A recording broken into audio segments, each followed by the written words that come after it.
Hello student, trigonometric फंक्शनची exercise आपली 3.2 चालली आहे. त्या एक्झरसाइज मधले उरलेले एक्झाम्पल्स आपण आता बघणार आहोत.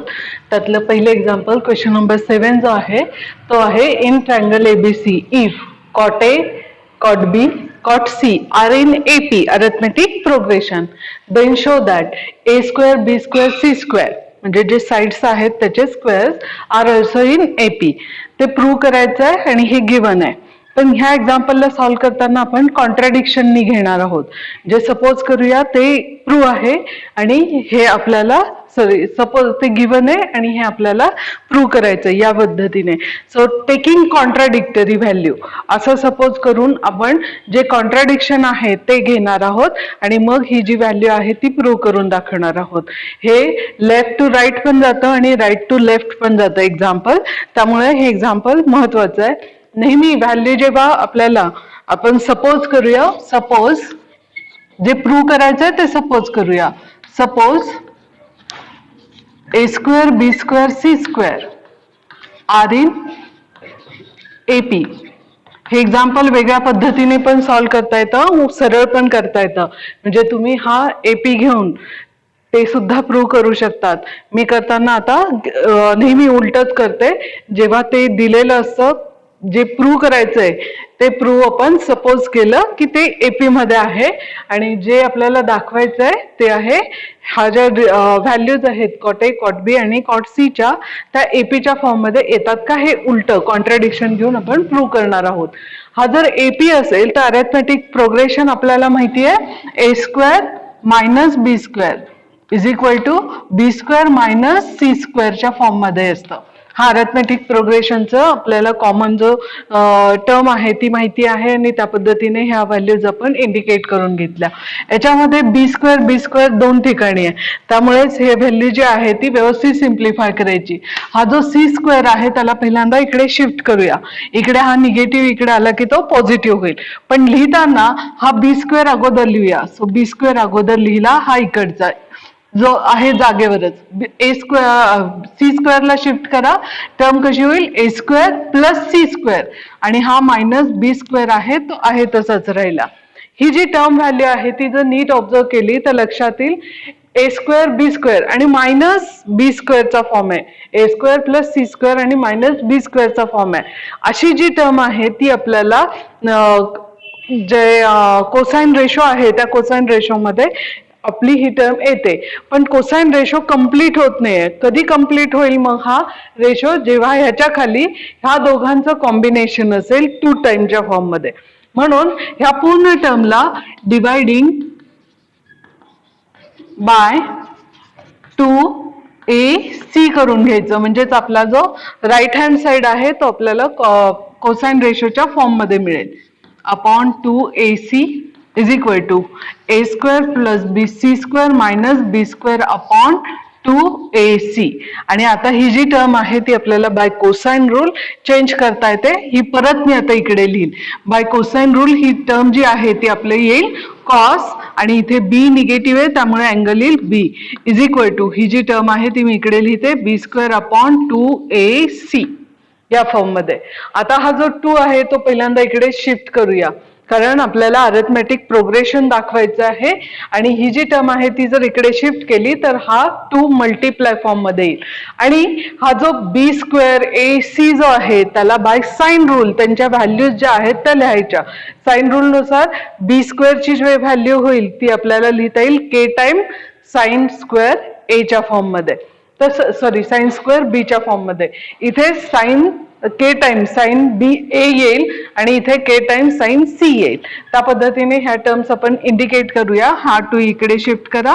2 cos B is equal to k square sine square B upon ही जी टर्म आहे ती शिफ्ट झालेली आहे k sine A into k sine C. याच्याऐवजी 2r जरी घेतलं तरी चालतं. 2r आपली प्रॉपर व्हॅल्यू 2r च्या फॉर्म मध्येच आहे पण तो कॉन्स्टंट असल्यामुळे मी तो के नी रिप्रेझेंट केला. आता हा के इंटू के स्क्वेअर होईल आणि हा के स्क्वेअर एकमेकांना कॅन्सल होईल. म्हणजे टर्म रिराईट करा cos B is equal to sine square B upon sine A into sine C. आता हा जो स्क्वेअर आहे साइन स्क्वेअर बी त्यातला एक साइन फक्त एक साइन आपण इकडे शिफ्ट करूया, कारण कॉस अपॉन साइन जर टर्म आली तर ती बनते आपली कॉटची व्हॅल्यू आणि त्यानुसार आपल्याला सिम्प्लिफिकेशन पुढचं करता येईल. एक साइन इकडे शिफ्ट करा, टर्म होईल 2 cos B upon sine B is equal to एक साइन शिल्लक राहील sine B upon sine A into sine C. आता ही जी टर्म आहे ती कॉट मध्ये कन्व्हर्ट होईल, म्हणजे हळूहळू आपली जी टर्म आपल्याला एपी मध्ये पाहिजे त्या पद्धतीने व्हॅल्यू येते. So 2 time cot B is equal to न्यूमरेटरला हा जो बी आहे तो इन टर्म्स ऑफ एसी लिहिता येतो का ते ऑब्झर्व करायचं, कारण आपल्याला जे इन ट्रायंगल एबीसी चे फॉर्म्युले माहिती आहे त्याच्यामध्ये जर टर्म आपली बी असेल तर त्याचं जे कॉम्बिनेशन असतं ते आपल्याला ए आणि सी च्या फॉर्म मध्ये लिहिता येतं.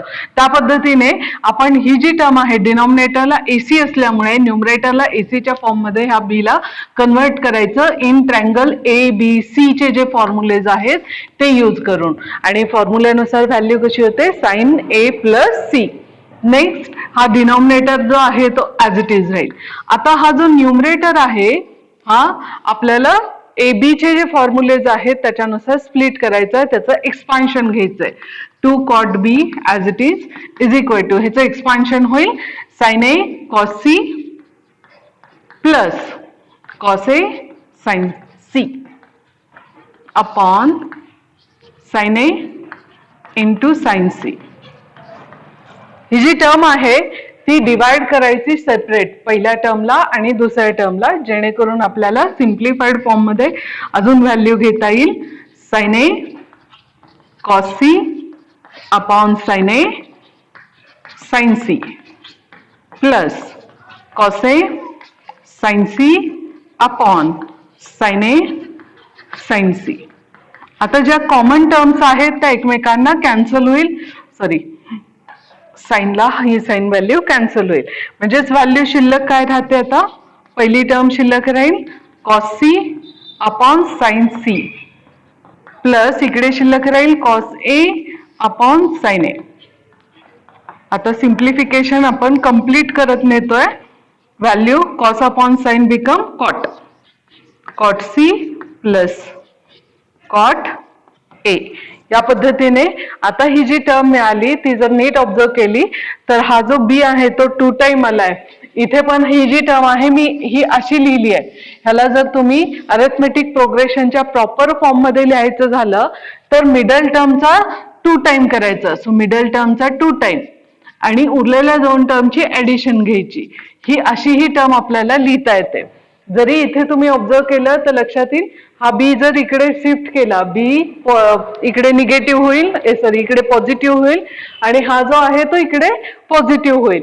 म्हणजे जर इथे बघितलं तरी लक्षात येईल हा इकडे शिफ्ट करा B square plus B square it become 2 time B square आणि is equal to A square plus C स्क्वेअरच्या फॉर्म मध्ये येतं.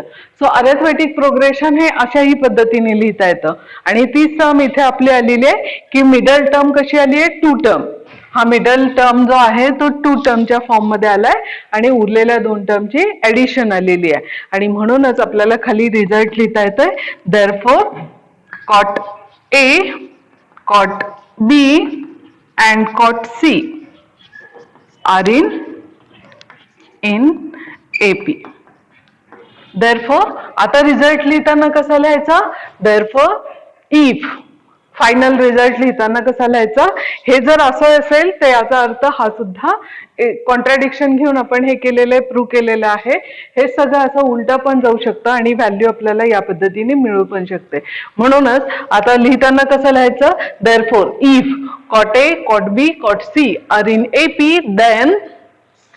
then a square b square c square are also in AP हा रिझल्ट असेल final. म्हणजे ह्या सेंटेन्सच्या खाली तुम्हाला हा सेंटेन्स जो आहे तो पूर्ण कंप्लीट लिहावा लागेल आणि तेव्हा तुमचा रिझल्ट हा कंप्लीट होईल. यावेळी हे जे एक्झाम्पल आहे पर्टिक्युलरली तुम्ही लेफ्ट टू राईट पण सॉल्व्ह करू शकतात आणि राईट टू लेफ्ट पण सॉल्व्ह करू शकता. मी तुम्हाला मुद्दामून उलट सॉल्व्ह करून दाखवलंय जेणेकरून तुम्हाला जर ते सरळ करून घ्यायचं असेल तर त्या पद्धतीने सुद्धा तुम्हाला ते जमलं पाहिजे किंवा करता आलं पाहिजे. आता पुढचं एक्झाम्पल घेऊया ज्याच्यामध्ये व्हॅल्यू दिली आहे इन ट्रायंगल एबीसी इफ. मी पूर्ण आता एक्झाम्पल लिहित नाही, व्हॅल्यू फक्त वाचते आणि जे गिवन आहे त्याच्यानुसार काय प्रूव्ह करायचंय तेवढंच बघूया आपण.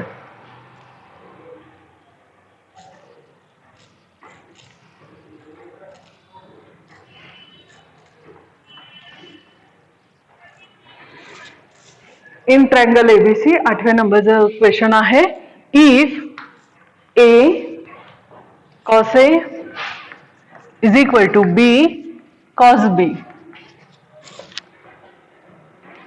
then prove that the triangle is right angle or isosceles triangle. So triangle either जो ABC ट्रायंगल आहे तो एकतर आयसोसेलियस असेल किंवा राईट अँगल ट्रायंगल असेल. हे आपल्याला प्रूव्ह करायचं आहे आणि गिवन जी टर्म दिलेली आहे त्याच्यावरून आपल्याला ते प्रूफ कम्प्लीट करायचं आहे. म्हणजे ही जी टर्म आहे तिला सुरुवात करताना काय करायचं, गिवन या फॉर्म मध्ये चालू करायचं. आता ह्या गिवन टर्म मध्ये दोन टर्म कॉस्टशी रिलेटेड आहे आणि दोन टर्म ज्या आहेत त्या साइड्स व्हॅल्यूज दिलेल्या आहेत.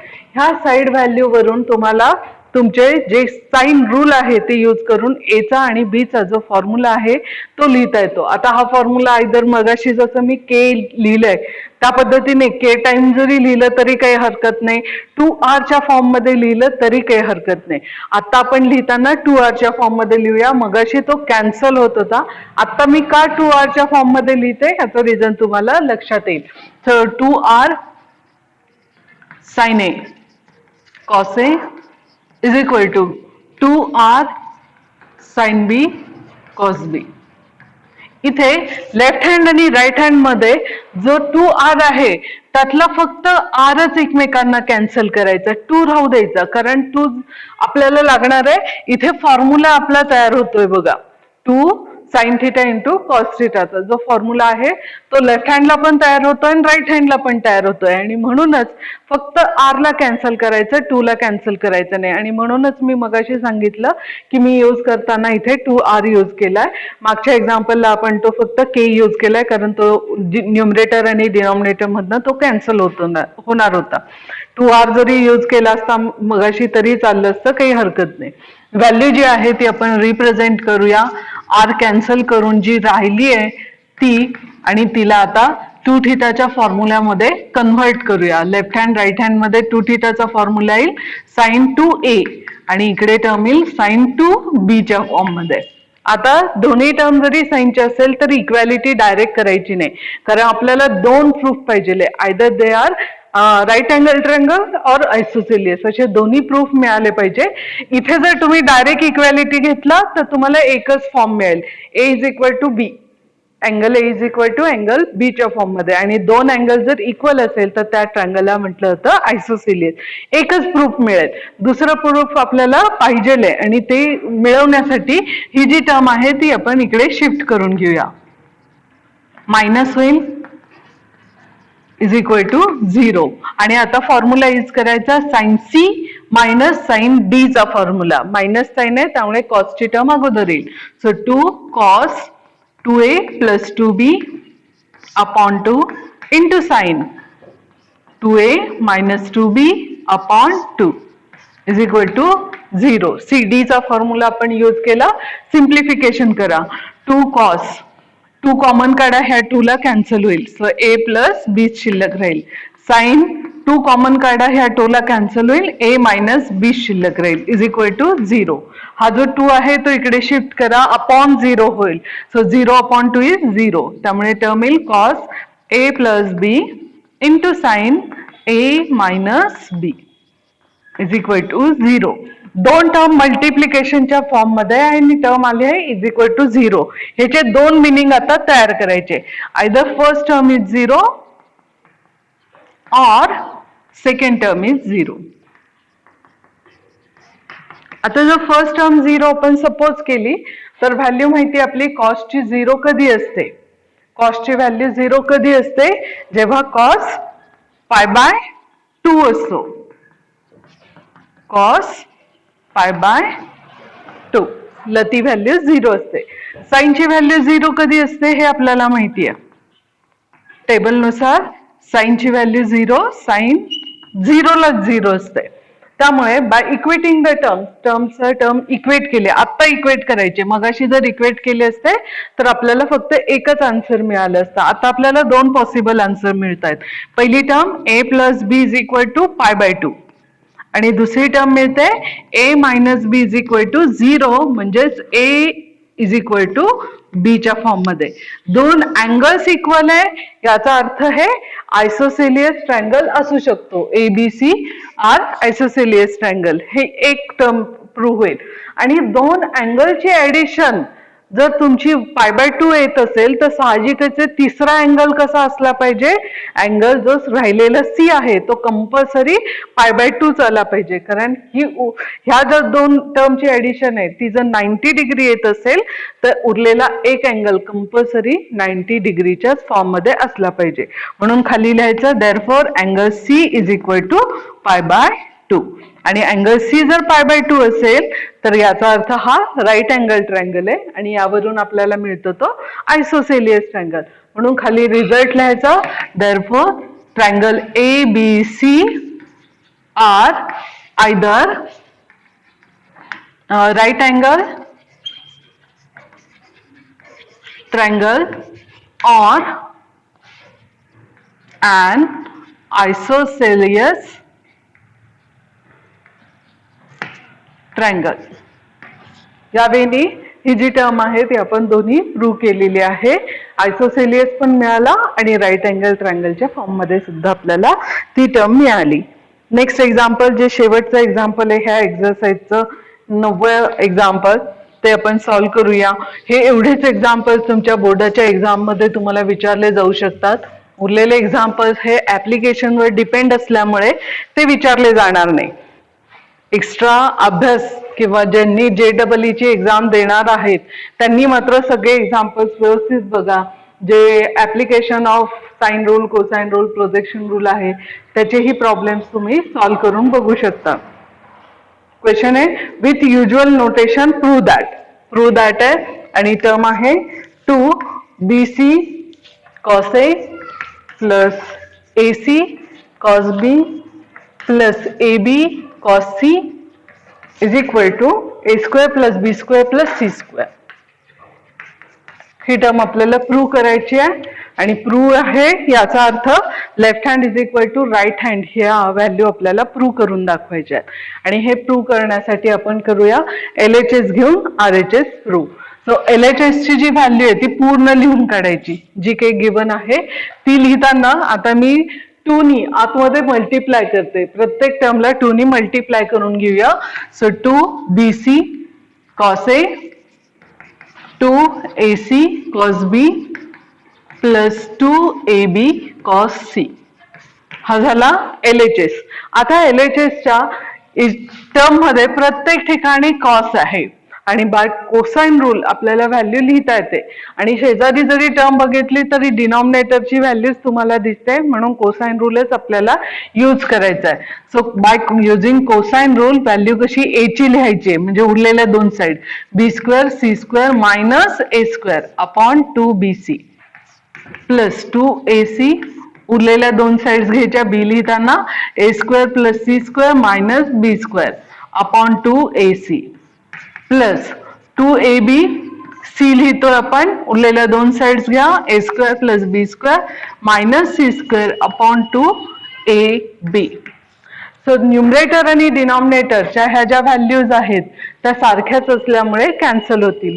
2BC ला 2BC, 2AC ला 2AC आणि 2AB ला 2AB ची व्हॅल्यू कॅन्सल होईल. आणि न्यूमरेटरच्या जेवढ्या व्हॅल्यूज आलेल्या आहेत त्या आपण ऍडिशनच्या फॉर्म मध्ये टर्म्स असल्यामुळे आहे तशाच लिहिणार आहोत. B² C² minus A² plus A² plus C² minus B² plus A² plus B² minus C². ह्या फॉर्म मध्ये ह्या लिहून घेतल्या की आता ज्या कॉमन टर्म्स दिसतात सारख्या आणि अपोजिट साइनच्या त्या कट करून टाका. तर प्लस मायनस ए स्क्वेअरला प्लस मायनस ए स्क्वेअर गेट कॅन्सल, इथे प्लस मायनस बी स्क्वेअरला plus minus B square get cancel, इथे सी स्क्वेअरला सी स्क्वेअर कॅन्सल होईल आणि उरेल ते लिहून काढा. हा बी स्क्वेअर सी स्क्वेअर आणि इथे राहिलाय तो ए स्क्वेअर. लिहिताना सिक्वेन्स लिहायचं ए स्क्वेअर बी स्क्वेअर आणि सी स्क्वेअरच्या फॉर्म मध्ये आणि हेच आपल्याला पाहिजे होतं which is equal to RHS. So LHS घेतला आणि आपण RHS जो आहे तो प्रूव्ह केलाय या वेने. ही जी एक्झरसाइज आहे यातले एवढेच एक्झाम्पल आहे. सॉल्ड एक्झाम्पल मात्र व्यवस्थित बघा. ते एक्झाम्पल्स मिळून तुम्हाला परीक्षेला एक्झाम्पल्स येतील. आता पुढचा जो पार्ट आहे त्याची फक्त मी ओळख करून देते, इंट्रोडक्शन, आणि पुढच्या तासाला आपण त्याचे जे प्रॉब्लेम्स आहेत ना ते प्रॉब्लेम सॉल्व्ह करणार आहोत. सो पुढचा जो पार्ट आहे तो इन्व्हर्स ट्रिग्नोमेट्रिक फंक्शनचा आहे. आपल्याला इन्व्हर्स फंक्शन म्हणून मागच्या वर्षी फंक्शन झालं होतं. फंक्शन लिहितो कसं आपण एफ ऑफ ए एम्प्लाइज बी च्या फॉर्म मध्ये. वाचायचं कसं, function from A to be असं आपण वाचतो. ह्याला डोमेन म्हणतात. ह्याच्यातला जो पहिला सेट असतो त्याला आपण डोमेन म्हणतो आणि दुसऱ्या सेटला आपण रेंज म्हणतो. हा जो डोमेन आहे आणि हा जो रेंज आहे त्याच्यामध्ये जर इंटरचेंज केलं तर फंक्शन जे तयार होतं त्याला आपण इन्व्हर्स फंक्शन म्हणतो, विच इज इंडिकेटेड बाय त्याच्या डोक्यावर -1 द्यायचा आणि म्हणायचं त्याला इन्व्हर्स फंक्शन. मग बी टू ए म्हणजे हा डोमेन होईल आणि हा रेंज होईल. सो इन्व्हर्स फंक्शन मध्ये जे फंक्शन आहे त्याचा डोमेन आणि रेंज मध्ये जर इंटरचेंज केलं, फक्त एक लक्षात ठेवायचं, it is 1-1 function and onto function. हे 1-1 आणि ऑन टूच असले पाहिजे तरच आपल्याला इंटरचेंज करता येतो, अदरवाईज ते इंटरचेंज होत नाही, इन्व्हर्स पॉसिबल होत नाही. त्यामुळे 1-1 आणि ऑन टू ही कंडिशन आहे त्याची, आणि जर इंटरचेंज केलं तर हा होईल आता डोमेन आणि हा होईल त्याचा रेंजच्या फॉर्म मध्ये. आता हे जे इंटरचेंज आहे ज्याला इन्व्हर्स फंक्शन आपण म्हणतो, हे जेव्हा ट्रिग्नोमेट्री मध्ये येतात तेव्हा त्याला म्हणायचं ट्रिग्नोमेट्रिक इन्व्हर्स फंक्शन किंवा इन्व्हर्स ट्रिग्नोमेट्रिक फंक्शन अशा फॉर्म मध्ये त्याला म्हटलं जातं. फंक्शन जेव्हा आपण इन्व्हर्स फॉर्म मध्ये करतो तेव्हा तो इंडिकेट केला जातो. हा जर साइन थिटा आपण इंडिकेट करत असेल नॉर्मल वेनी ट्रिग्नोमेट्री, तर ह्याला इंडिकेट केलं जातं साइन इन्व्हर्स ऑफ थिटा या फॉर्म मध्ये, किंवा आता वेगळं लेटर यूज करूया आपण, इज इक्वल टू एक्स केलं तर X is equal to theta. Value बघा, ही जी टर्म आहे ती आपण इकडे शिफ्ट करतोय म्हणून theta is equal to value कशी येते, साइन इन्व्हर्स एक्सच्या फॉर्म मध्ये. आणि हेच यालाच म्हटलं होतं इन्व्हर्स ट्रिग्नोमेट्रिक फंक्शन. ह्या इन्व्हर्स ट्रिग्नोमेट्रिक फंक्शनचे तुम्हाला प्रिन्सिपल व्हॅल्यूज ज्या आहेत त्या कॅल्क्युलेट करता येतात. फक्त कंडिशन्स आहेत. जसं मागच्या वेळेस आपण प्रिन्सिपल सोल्युशन बघितले होते त्यावेळेस कंडिशन कशी बघितली होती, त्या व्हॅल्यूज कंपल्सरी इन बिटवीन. मग हा व्हेरिएबल जर एक्स आपण सपोज केला तर त्या व्हेरिएबलच्या व्हॅल्यूज ह्या इन बिटवीन 0 to 2π मध्येच आल्या पाहिजे. पण ज्या केसमध्ये आपण इन्व्हर्स ट्रिग्नोमेट्रीचा विचार करतो तिथे आपल्याला रेंज माहिती आहे. ह्याची रेंज किती येते, -1 to +1 च्याच मध्ये. तुम्ही कधी साइनची रेंज बघा, -1 to +1 च्या मध्ये. कॉस्टची जरी रेंज बघितली तरी -1 to +1 च्याच मध्ये. आणि म्हणूनच आपण जर ग्राफिकल रिप्रेझेंटेशन बघितलं तर लक्षात येईल तुम्हाला, आपण घेतो या पद्धतीने. आता ह्याच्यामध्ये घेताना जर निगेटिव्ह साईडचा जरी विचार केला तरी ग्राफिकल रिप्रेझेंटेशन होताना जो -1 आहे तो पहिल्यांदा इथे येतो आणि जो +1 आहे तो पहिल्यांदा इथे येतो. मग इकडे मात्र रिपिटेशन होतं. तसं इकडे मात्र जरी 1 आला तरी तो रिपिटेशनच्या फॉर्म मध्ये येतो. आणि म्हणूनच ही जी रेंज व्हॅल्यू आहे, ही रेंज व्हॅल्यू -1 to +1 ची जी आहे ती इथून इथपर्यंत सपोज केली जाते. आणि ह्या ज्या टर्म्स आहेत त्या 1 कधी असतात, इथे आपल्याला माहितीये, इथे आपल्याला माहितीये π/2 ला ती व्हॅल्यू 1 असते आणि -π/2 ला ती व्हॅल्यू 1 असते. त्यामुळे हा डोमेन जो आहे तो डोमेन येतो या केसमध्ये π/2 टू -π/2 to π/2 आणि तीच व्हॅल्यू इथे चेंज होते. आणि म्हणूनच हा जो साइनचा इन्व्हर्स फॉर्म आहे, साइनचा इन्व्हर्स घेताना आपल्याला डोमेन आणि रेंज जे आहेत ते इंटरचेंज होतात. जो रेंज आहे तो डोमेन बनतो आता आणि जो डोमेन आहे तो रेंज बनतो, म्हणजेच -π/2 टू π/2 ही त्याची रेंज आहे.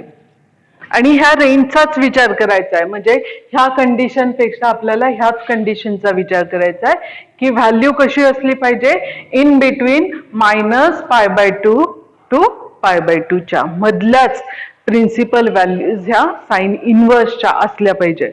-π/2 टू π/2, -π/2 पण चालेल आणि +π/2 पण चालेल. यावेळी ही टर्म जी आहे ती विचारात घेतली जाते. तसंच जेव्हा आपण कोसाइन रूल बघतो, कोसाइन मध्ये उलटी टर्म आहे बघा, 0 ला 1 आहे व्हॅल्यू, नंतर खाली जातं आणि परत वर जातं. या वेनी जर टर्म बघितली तर लक्षात येईल इथे 1 पहिल्यांदा येतो आणि नंतर जो आहे तो इथे जो आहे तो -1 येतो.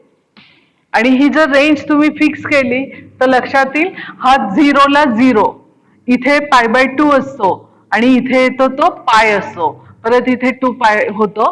त्यामुळे ही जर रेंज आपण फिक्स केली तर हे लक्षात येईल की पहिल्यांदा 1च आहे आणि नंतरचा -1 कधी येणार आहे, -1 हा पायलाच येणार आहे. त्यामुळे ही जी रेंज आहे ती रेंज कोसाइन साठी 0 टू पाय आणि ह्या पॉझिटिव्ह व्हॅल्यूज आहे. इथे निगेटिव्ह टर्म्स चालतील पण इथे फक्त पॉझिटिव्हच टर्म्स आहेत, कारण इकडे जरी घेतलं आपण, इकडे जरी गेलो तरी व्हॅल्यू कधी 1 येणार आहे, वेळ लागेल. त्याच्या अगोदर इकडे त्या व्हॅल्यू -1च्या फॉर्म मध्ये आपल्याला पॉझिटिव्ह बाजूला मिळून जाते. आणि म्हणूनच कोसाइनची जी रेंज आहे ती 0 टू पायच्या फॉर्म मध्ये इंडिकेट केली जाते. 0 टू पाय त्याचा डोमेन जो आहे तो हाच राहतो. हा झाला साइन इनव्हर्स फंक्शन आणि हा झाला कॉस इनव्हर्सचा फंक्शन.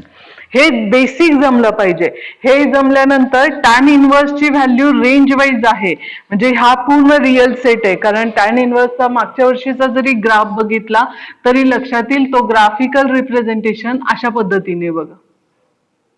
आणि ही व्हॅल्यू इथेच आहे, म्हणजे पूर्ण हा -1 टू +1च्या फॉर्म मध्येच तुम्हाला दिसेल. आणि टर्म जर कुठेही गेली इन्फिनिटी पर्यंत तरी हा रेंज जो आहे ती पूर्ण रिअल टर्मची व्हॅल्यू राहते.